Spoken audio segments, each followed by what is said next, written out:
The single most amazing thing about the conflict in and over Palestine that became Israel in 1948 is that almost everything the mainly Gentile, Judeo-Christian or Western world has been conditioned to believe about the making and sustaining of it is not true.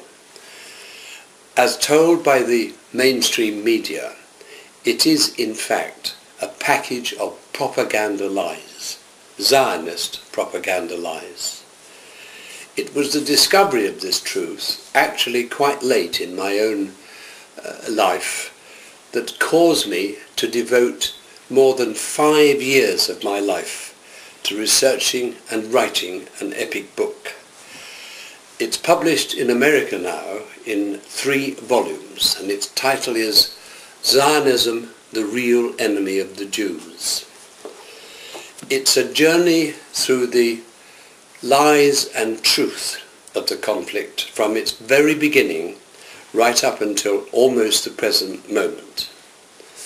Now, I thought and still think that I am as well qualified as anybody to take on this task because I've been engaged with this conflict for more than 40 years of my life. Many of those years were as a foreign correspondent for independent television news of London and the BBC's flagship Panorama programme. Now, I've been to war with both the Israelis and the Arabs, but perhaps more importantly, I enjoyed the confidence and over the years private conversations with leaders on both sides. I think I can truthfully say that I am probably the only person on planet Earth, for example, who enjoyed intimate access to, and on the human level friendship with, the 2 greatest opposites in all of human history, Golda Meir, Mother Israel, and Yasser Arafat, Father Palestine. In the short space available for now, I can only touch upon 2 or possibly 3 of the great lies of history as it relates to this conflict. The greatest of all the lies is that poor little Israel has lived in danger of annihilation, the driving into the sea of its Jews. That was never the case. Israel's existence has never been in danger from any combination of Arab force. Not in 1948, not in 1967, and not even in 1973.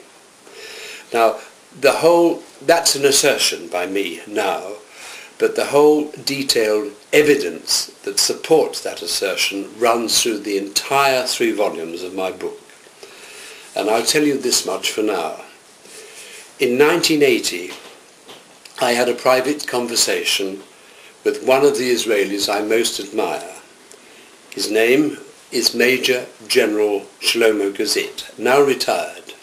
He was the best and the brightest of Israel's directors of military intelligence. And over coffee one morning, I said to him, this was in May 1980, over coffee one morning, I said to him, Shlomo, I've come to the conclusion that it's all a myth. Israel's existence has never ever been in danger. Shlomo was drinking coffee and he was stirring it. And he stopped in mid-stir and he gave me a sad smile and he said, Alan, the trouble with us Israelis is that we have become the victims of our own propaganda. Now that's from Israel's best and brightest director of military intelligence. The second great lie is that Israel has never had Arab and Palestinian partners for peace.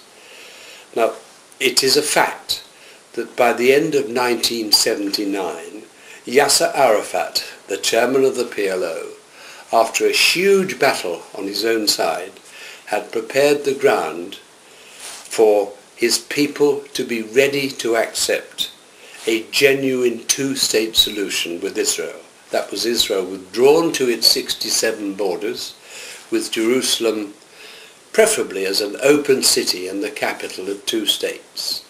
He was actually offering peace on terms which any rational government and people in Israel would have accepted with relief. What Arafat then needed was a good faith negotiating partner, but he didn't have one. But that was 1979. Long before that, there were many Arab overtures for peace. For example, from the moment Nasser came to power in Egypt in 1951, he wanted an accommodation with Israel. He even had secret exchanges with Moshe Sharet, who was Israel's first foreign minister and also briefly prime minister at a time.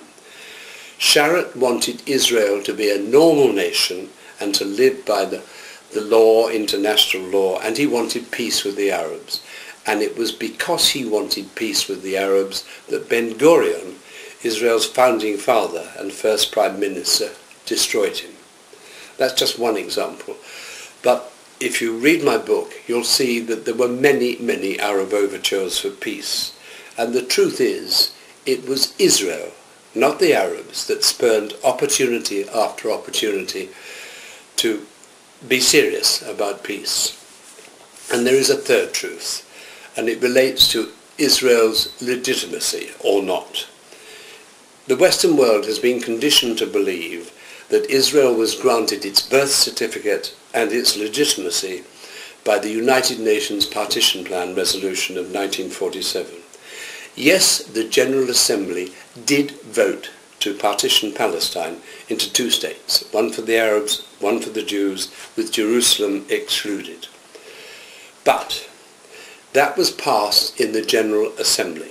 It was only passed after the vote had been postponed twice because there wasn't a majority for it. It was passed the third time only because 26 American senators and the Zionist lobby mobilized and threatened, blackmailed the leaders of 4 countries. But the point is this: leaving aside the fact that the UN did not have the legal right to partition Palestine and assign part of the land of Palestine to incoming alien Zionist Jews, leave that to one side. The fact is that anything the General Assembly of the UN does is only a proposal. It's non-binding. It doesn't become binding until it goes to the Security Council for debate. The Partition Plan resolution did not go to the Security Council. Why not? Because President Truman knew that if it was approved, because of the totality of Arab and other Muslim opposition, it could only be imposed by force. And Truman was not prepared to use force. So the Partition Plan resolution was vitiated, became invalid. And it was while the UN was debating what the hell to do about Palestine that Israel unilaterally declared itself to be in existence, in defiance of the organized international opinion.